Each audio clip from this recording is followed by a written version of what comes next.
We have a few door prizes to hand out while we wait for a few people to trickle in. And the door prize is Gary's book. Gary compiled this reference guide to the International Space Station.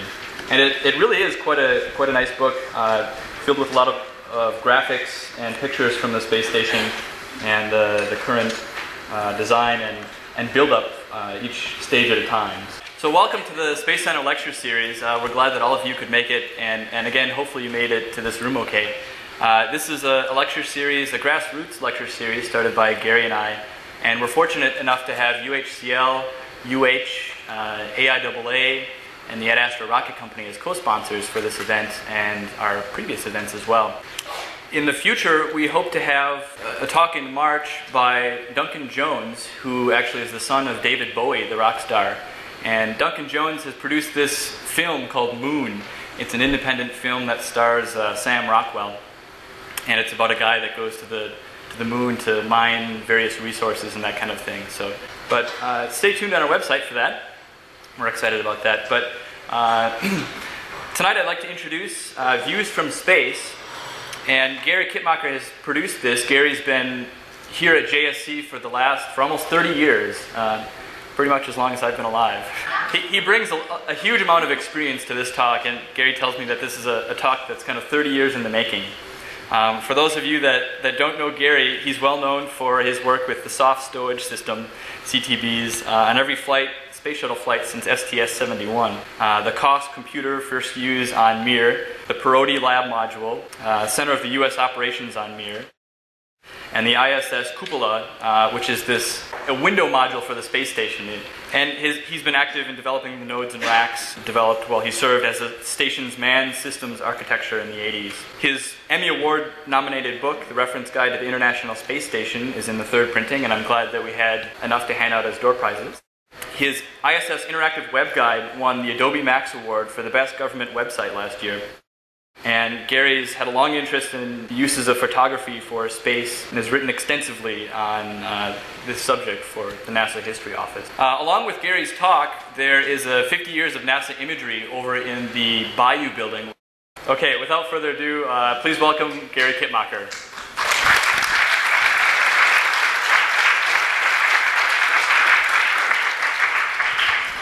Thank you all for coming. I'm glad we had such a good turnout. It's a full house. This presentation that you'll see tonight is something I've actually developed it originally 30 years ago when I first came to Johnson Space Center. I've been updating it continuously. It started out that I could only use 160 slides because it started out as a slide presentation. And it was somewhere around 10 or so years ago I gave this at MIT, and they said 35 millimeter slides, who uses those anymore? And so I had to convert it over to a PowerPoint. But I've still kept it down to about the same number of images. It is not intended to be a technical talk. And I've given this same presentation or variations of it over the years, really all over the US and Canada, and a couple of times even in Europe. So it's been used pretty widely. Other than me giving it, it's never been given away, but now we're going to put it on the website, so you'll all be able to go after it. I try to get as many of the best illustrations to program is really about is great space illustrations that tell people who don't know too much about the program what it is we do and what it's all about and what it is we're accomplishing. For all those of you who are civil service and contractors here at the Johnson Space Center, you probably know a lot of the details, but hopefully it will still offer some entertainment and education for you. The space program, of course, has been going on now about 50 years. One of the things that I will try to talk about as we go through this is the value of the program and how it's useful.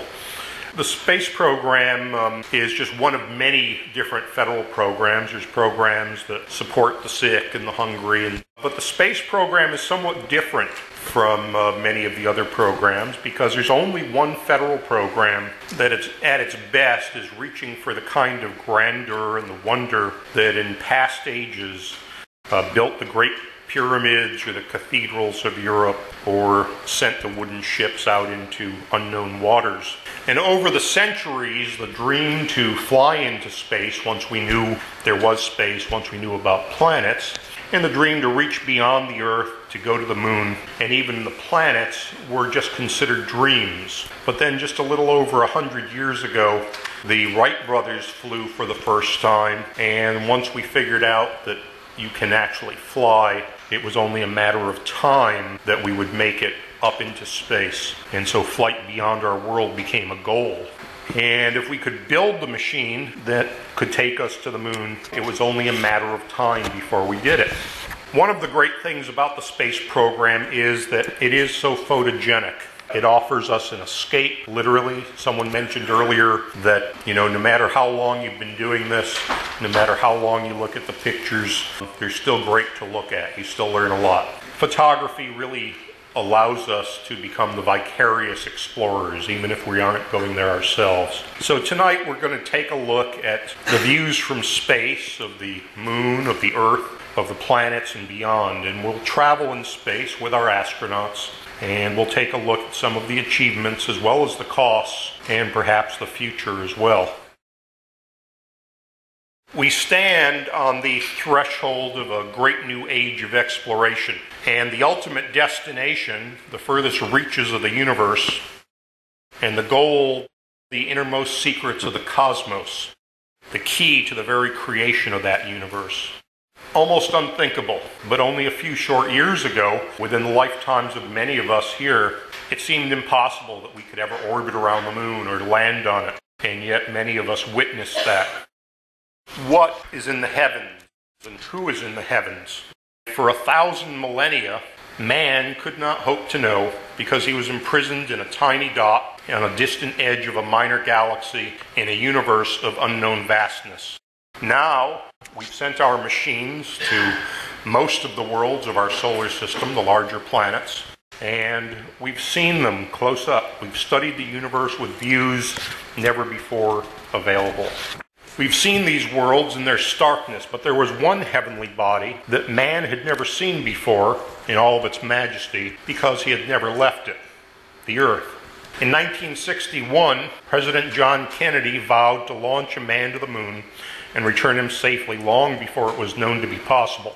His goal and the challenge, the dream to reach the moon, was met. And you see, one of the reasons we went there was to take these pictures. We didn't go to conquer it or claim it. We went there to find out what's out there, to satisfy questions of science. More than anything else, we went into space, into the moon, in order to see if we could actually make the trip. In the time since men landed on the moon, we built orbiting outposts. One person actually lived in space for a year and a half. We've developed new kinds of machinery, new ways of reaching space. We've spent about $700 billion, which used to seem like a lot of money, but with all of the discussion recently of federal bailouts, just a drop in the bucket. The cost has been very great. It's involved the dedication, the imagination of probably 1 million people has been estimated. And the lives of 17 Americans, Grissom, White, and Chaffee, who died in the Apollo fire on a pad in 1967, the 51L crew in Challenger, and most recently the Columbia crew trying to return from space. We've realized some great dreams, and we've also realized some very feared tragedies. When Columbia happened, I remember back to the fears of John Glenn re-entering the Earth's atmosphere without a heat shield, and of course, that's exactly what happened in the case of Columbia. In space, time passes strangely. Day becomes night and night day, as if we're passing through tunnels. The sun seems to come up very steadily, and as it does, we can see the colors along the horizon from very deep blue to light blue to a pink. And then suddenly the sun just pokes itself up above the horizon and it becomes a brilliant white, and you don't want to be looking at it because it is so bright.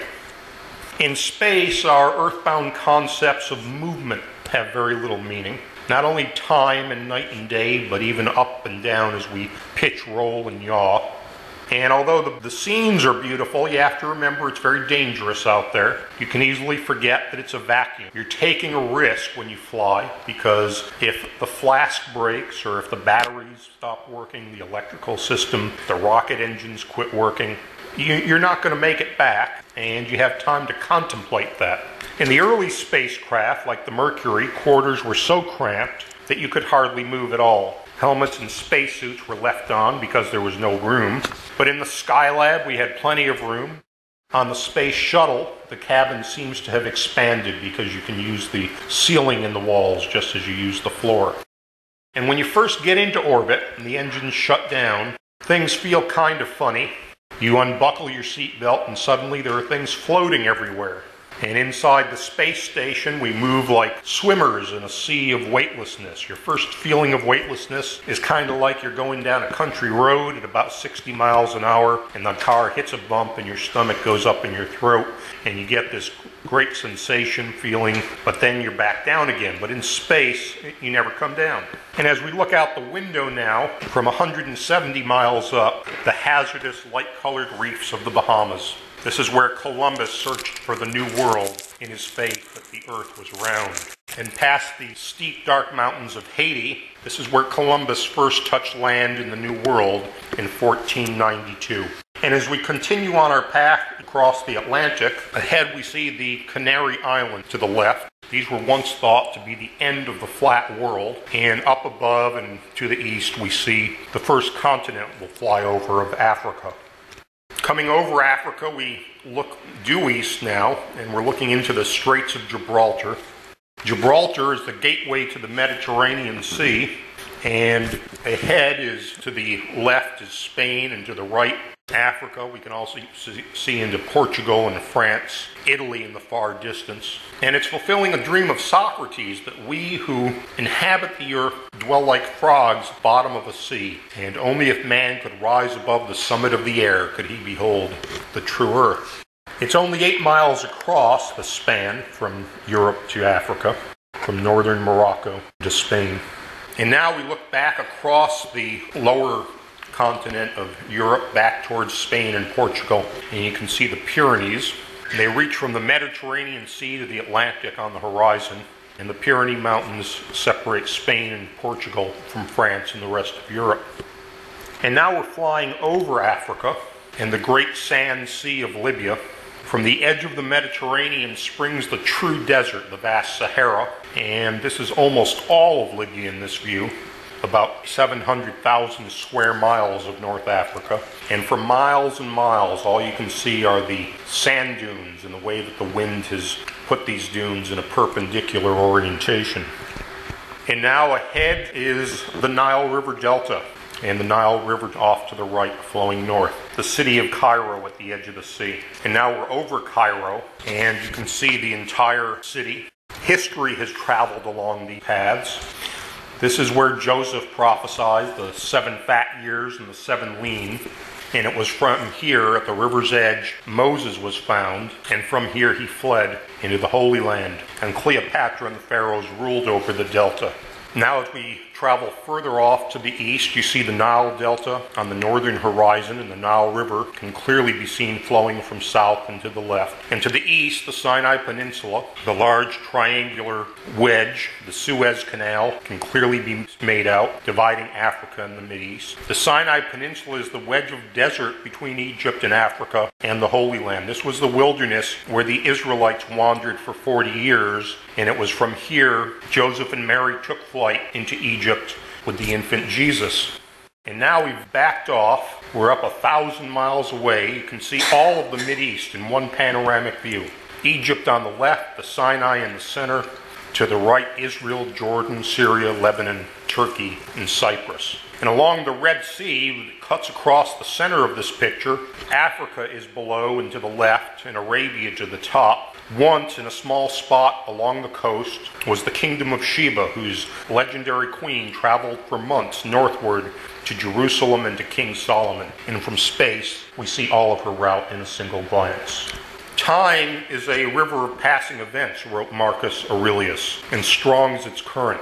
No sooner is a thing brought to sight than it is swept by and another takes its place. place, and that too shall be swept away. This is the city of Ubar. It began about 3,000 years before the Christian era, and it disappeared probably on the order of 1,500 years ago, 15 centuries ago. The city reappears in this radar view of the Arabian Desert in Oman, taken by the orbiter Endeavour in 1994. And you can make out dry riverbed crossings. You can make out the paths that different camels took. You can make out the areas that once held the walls of the city. All of it is subsurface, and using photographs like this, archaeologists have been able to excavate. They've found watchtowers, city walls, and long-forgotten caravan encampments. 5,000 years ago, the first cities began within this view, here along the course of the Tigris and Euphrates rivers, where modern-day Baghdad, Iraq, is now seen. Water from these rivers permitted irrigation and the first agriculture. This view was taken shortly after the first Gulf War, and several of the darker areas down to the bottom left are where bombs had fallen. It's more than beauty and history that man's views from space reveal. From them are coming new visions. When we look at space photographs, we can see the big picture, and it's been likened to a fly walking on the face of the Mona Lisa. And it's not until that fly lifts off and looks back that it knows what it's been looking at. This picture, taken half a world away from the Middle East, is not too far from here, the Mississippi River Delta. And from this space photograph comes great promise for new fisheries. So you can ask, what is the sweep of the seas to do with feeding the world's growing population? Shrimp processing is one of the leading industries here in the U.S. And in season, of course, scores of small boats dot the Gulf of Mexico, groping where they hope shrimp are. But there's a vast area of the Gulf, offshore from New Orleans, where the shrimp were not appearing. And some said that the waters, because of the salinization or because of some chemicals, might actually cause the baby shrimp to die. But this single space photograph actually told the truth and showed how ocean currents were sweeping baby shrimp from the spawning ground into the lower bay, but not the upper bay. And so the ocean current was the villain. And now the upper bay is regularly seeded with young shrimp. And so from this space photo, we've developed the promise of new sources of food. And of course, off the coasts of Africa and Asia, there are spawning grounds that we can find also. The sea and the land. This is a photo map of North America taken with infrared photography from a geosynchronous orbit. For years, aerial photographs of the U.S. were taken by the thousand, and a coast-to-coast map of the nation by aircraft could take a decade or longer. But now a single satellite can take repeated photos of the same areas and make a very high-quality map in a very short time. This space map in the infrared can help to prevent crop disasters because we can watch exactly how the crops are developing. Government, commercial industry regularly study these photos in order to try and uncover future sources of raw materials and of food.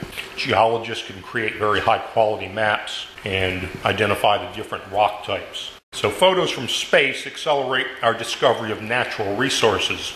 The view from space can also be a window against disaster. Using a mapping spectrometer, this is a 3D image of the ozone hole discovered in the 1980s. And the feature reappears annually. When they were first discovered, nobody expected that chlorofluorocarbons would rise into the upper atmosphere and destroy the ozone layer, which protects us from harmful ultraviolet radiation.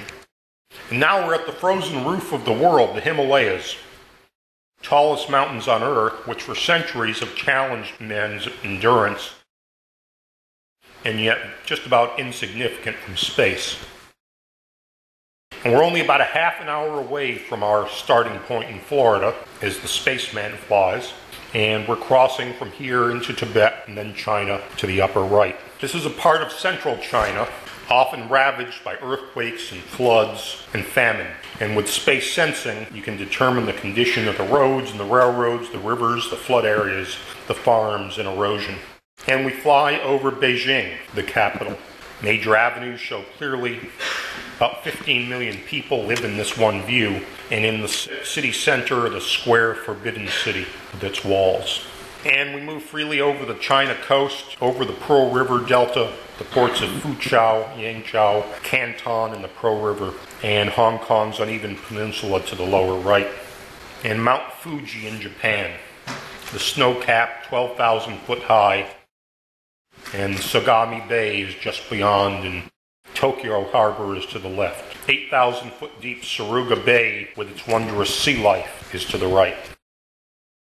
And now as we head out over the Pacific Ocean, we see yet another view from space as astronauts leave the spacecraft. EVA was first done by Americans during Project Gemini, and you can see Buzz Aldrin on Gemini 12 in this view.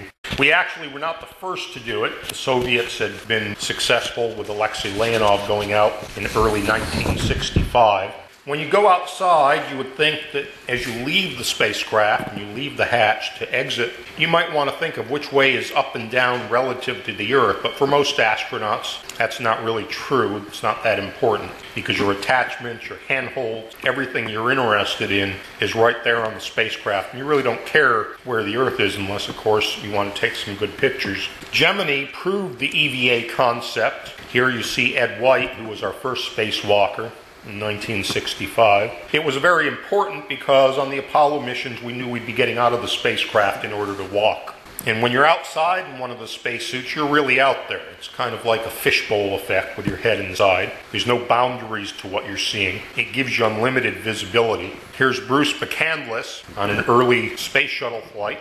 The life support system is usually pretty quiet. There's a water pump circulating water through your underwear, a fan blowing air. But they're very quiet, hardly hear them. Silence and that beautiful view and a realization that you're going thousands of miles an hour. Looking through the window inside of the shuttle tends to frame your view, but when your head is out in space, it just seems like it's there everywhere and you're right there with it. And on Skylab and Mir and the space shuttle, astronauts have turned repairmen and assemblymen, bringing satellites under control and over the last 10 years assembling the International Space Station. Here's Pinky Nelson with the Solar Max satellite retrieval. And astronauts have been going out now on the space station. They've built up about 4 times more EVA time so far than all of the previous EVA experience combined. And as we head out over the Pacific, we come across the Hawaiian Islands. You can barely see the light-colored coral atolls of the Hawaiian Island chain. And Kauai is to the front, and then Oahu, Molokai, Lanai, Maui, Kahului, and the big island of Hawaii is furthest from the spacecraft. And now we head up over the U.S., over the west coast. Here's Mount St. Helens. This was taken, the first one in 1972, but in 1980, the young volcano in the Cascades shook and woke from a dormant state after 2 centuries. After 3 months, you could see the explosion had collapsed the summit, destroyed thousands of trees and a tremendous amount of wildlife. Hundreds of homes and 60 people perished. Now we head a little further south. You can see the Los Angeles Basin and San Diego, Santa Barbara. We can see the man-made cloud of smog. Obviously no signs of intelligent life down there. And the haze extends inland and is also coming offshore. And LA, of course, is a coastal plain edged by the Pacific beaches and bounded by the mountains. And the freeways and the urban areas are very clearly visible. And we head over the southwest.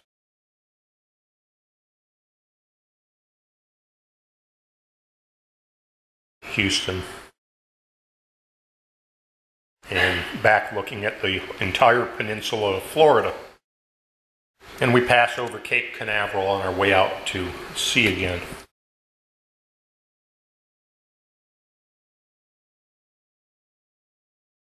Since the launch of Sputnik in 1957, the nations of the world have launched into space some 25,000 objects. This is the launch of a European Ariane rocket as viewed from a booster as it falls away. You can see the glowing red rocket engine nozzles. This is over Kourou in South America. And while some of the launches have been related to the manned space program, here you see the Space Shuttle Atlantis during the STS-71 mission in orbit for a 10-day stay and docked with the Russian Mir orbital station, itself made out of 8 modules, launched individually over the course of about 13 years, and continuously occupied by people most of that time, from 1986 until 2001. But most of the launches have been unmanned, like the SYNCOM satellite. This is a communications satellite, and we've launched communication satellites now, the first ones beginning in 1960, and since about 1964 they have been carrying television and radio and more recently telephone signals all over the world. A lot of the stuff that has gone into space has been trash. This is an external tank from the space shuttle and destined not to actually make it into orbit, but rather to burn up during re-entry into the atmosphere. And our spacecraft have traveled out as far as 10 billion miles from Earth, well past Pluto and beyond the solar system. Some have been incinerated by the sun, and others will continue traveling, like this Voyager, probably for another 1,000 millennium. And they've looked out and they've also looked back. Perhaps the family of spacecraft that most immediately affect the greatest number of Americans are the weather satellites, and they keep daily watch on the world's cloud cover, increasing the accuracy of weather forecasting. And this was our big concern about 4 months ago, Hurricane Ike coming over the coast of Texas. And it's estimated that the increase in accuracy due to these machines saves more than $10 billion annually for farmers and for industry as well as for homeowners. And here we see a cyclone coming over the coast of Florida. So they've proven their worth through advanced warnings of tropical cyclones or hurricanes, which rank as the most devastating of meteorological phenomena, and whose habits have been studied for the future. You can watch hurricane formation far from land and observe it and track it towards the land, so we get very early warnings.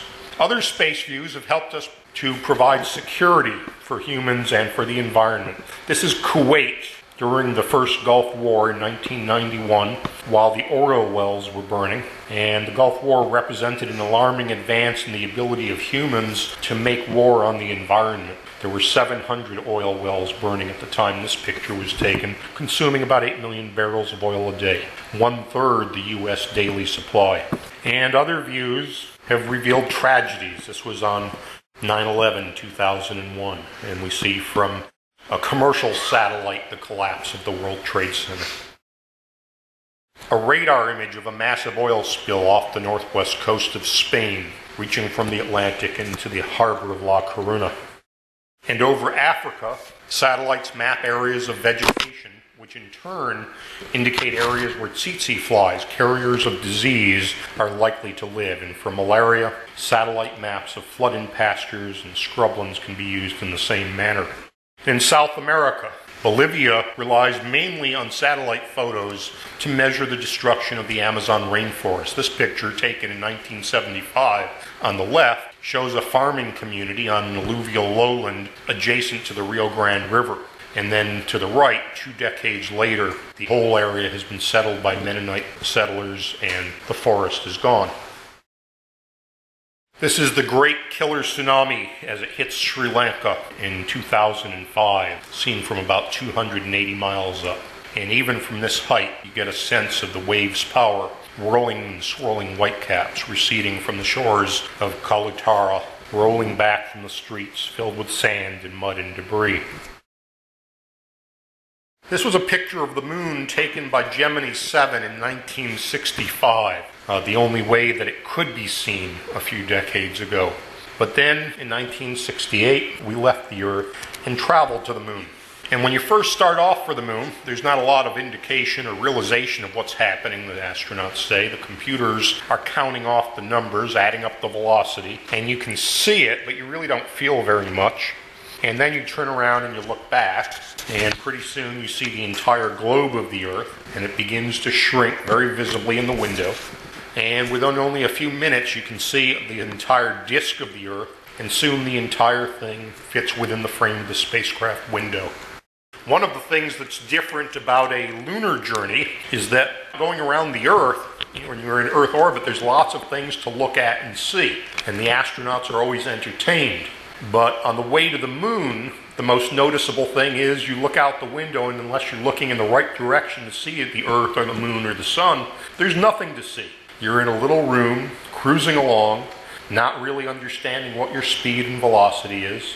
After 3.5 days, suddenly you're there. But otherwise, you have very realization. And when you're at the moon, the entire Earth can fit behind your thumb. And when you get to the moon, it looks like you can really just reach out and touch it. It doesn't have an appearance like these photographs. It's very much three-dimensional. You can see the great big belly, great distension of the spear reaching out towards you. And the astronauts on some of these missions came in very close. Even in orbit, they were down to only about 10,000 feet. So very close to the moon's surface, and very concerned that they were going to come in at exactly the right path and not hit the moon. It looks like you can just reach out and touch it.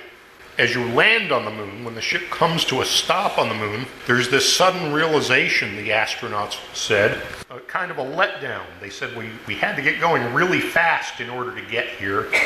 We're going to have to go really fast again in order to get back. 12 Americans have walked on the surface of the moon. 6 missions successfully landed. They returned samples that we're still studying here in Houston and around the world. Here's Al Bean coming off the ladder on Apollo 12. Leaving Earth for the outer planets, the first spacecraft ever to look back and take a photograph was Voyager 2 back in the 1970s. And you see the Earth and the Moon together in space, first time ever taken. And more recently, this is from an orbit around Mars by the Mars Reconnaissance Orbiter, the Earth and the Moon together. MRO was 142 million miles away when that picture was taken. We've sent various probes like the Mariner 10 and the Messenger to the planet Mercury to map the surface, which looks remarkably like the Moon. American Pioneers and Magellans and Russian Veneras have mapped out the surface of Venus below the hot clouds. Using radar, you can see volcano peaks and highlands of the Lakshmi, Planum, and Ishtar Terra. Some of our spacecraft have gone to Mars, into Mars orbit, and here we see the region of Olympus Mons off to the left side with the large volcanoes, the Valles Marineris across the center of the scene. And pictures of the U.S. rovers. This is the Sojourner, and more recently, panorama from the Opportunity rover. And one from Spirit, a sweeping panorama. This is a portion of the Everest panorama looking from the summit of Husband Hill, named after Columbia astronaut Rick Husband. And the hills on the distant rim of Gusev crater are about 50 miles away and just visible in this view. The planet Jupiter, much like the Sun itself in chemical composition, but not massive enough to have started the nuclear fires of the Sun, and we see the Great Red Spot, which is a cyclonic storm large enough to swallow 2 or 3 Earths. The planet Saturn, the ring planet, for years scientists believed that the rings were due to tidal forces which prevented the creation of a large satellite around this second largest planet of the solar system. But now, with thousands of close-up photos taken by first the Voyagers and more recently the Cassini spacecraft, we can map out the ring's composition and the various ringlets. We can take a look at the Saturnian moons and comets as they using the Hubble telescope. And Saturn's moon Titan in an ultraviolet and infrared photo taken by the Cassini. See the high atmosphere extending hundreds of kilometers from the surface. And the planet Neptune, the furthest planet that we've reached so far by Voyager. Using the Hubble Space Telescope, we've looked beyond our solar system. Observatory satellites like this have revolutionized the study of the universe since the beginning of the space age. We've been able to observe the nebula, the clouds of gas and dust in our neighborhood and our own Milky Way. Here we're looking into the Orion Nebula. The clouds of gas and dust are coalescing to form new stars and new solar systems. Dying red giants in their death throes exploding, and the outer layers of the star explode away. And here we peer beyond the Milky Way galaxy into intergalactic space. back to the time of quasars and the beginning of time and the beginnings of space. But now as we come back to the Earth, as we reapproach, some of our most important findings have probably not been so much about the universe or the moon or the planets, but a new perspective of our own planet and of ourselves to conceive such complex tasks, to design and build this kind of hardware. We've had to devise entirely new methods towards problem solving with incalculable value to other problems here on the Earth, and we've only just begun. Our return to Earth begins as our orbit slows, and the first thing that happens really is nothing. You're still up there, you're moving along still at tens of thousands of miles an hour.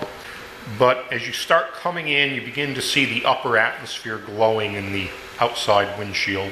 The sky takes on this pinkish color as the atmospheric gases begin to ionize, and you can see the flames surrounding you. And this holds about the same all the way down until the time that you go subsonic. And suddenly there's a big rush of sound as you head in for your landing. At about 10,000 feet, the descent is slowed. You line up with the runway. So is it worth it, and where do we go from here? Well, extending its beauty beyond the horizon, space and all of its strangeness stands as a challenge for our time. It's a test of our boldness and of our wisdom and of our responsibilities to one another here on the Earth. In the final analysis, the question is not, will we extend our views from space, but a question of priorities and of timing. We know that we will have to do it in the future. It's not a question of will we or won't we, it's a question of when will we.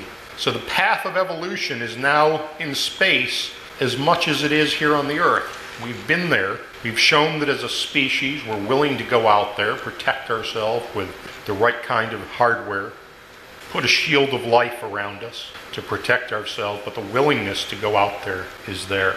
And I'd like to thank you all for being so attentive and for having me here this evening.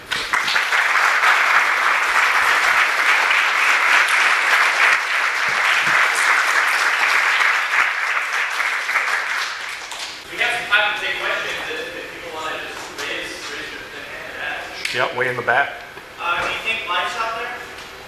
Do I think life is out there? There's an awful lot of space out there, awful lot of worlds. Probably somewhere there's life, but I don't think we've seen anything of it yet. I would hate to think that there's a universe that large that doesn't have anything living out there. Anybody else? Okay, well, thank you.